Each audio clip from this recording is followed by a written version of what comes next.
اذا عندكم بطاطا وشويه فخوماج روحوا اتبعوا معايا باش نديروا هادو لي كروكيت بالبطاطا والفخوماج. شوفوا كيفاش يجيو مقرمشين ومفرمجين. الله الله، اتبعوا معايا. بسم الله، نبداو على بركه الله. في كسرونه نحطوا البطاطا ونديروا شويه ملح ونخليها تطيب. وبعد ما طابت قطرتها وحطيتها في ريسيبيون وهرستها وزدت عليها شويه معدنوس، شويه فلفل اسود، شويه ثوم بودره وشويه لي زارب دو بروفونس. لي زارب دو بروفونس اختياريه. وطابت بالملح، سي بور سا ما زدتلهاش الملح. ندير لها الفخوماج مالح.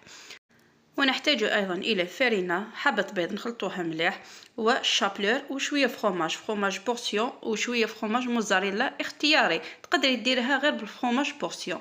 نبلو يدينا ونحطوا البطاطا كما تشوفوا في الفيديو. نبسطوها في يدينا ونديروا شويه فخوماج من الداخل ونحاولوا نغلقوها مليح. نغلقوها حتى وين يخرج هذيك الهواء من الداخل.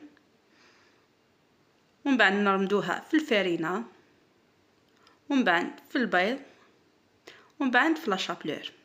هذه هي الطريقه اللي نديروهم في لاسيت ونحطوهم في الثلاجه لمده نصف ساعه. نحطوا زيت حتى وين يتسخن مليح. نقصوا النار، نرجعها نار متوسطه ونحطوهم حتى وين يتحمروا كما تشوفوا في الفيديو. نحيهم. شوفوا كيفاش جاو ما شاء الله. نديروا حفل الوصفه بالك تحتاجوها كاش نهار. شجعوني بجمو كومونتير وديروا لي ابوني اذا حبيتوا. السلام.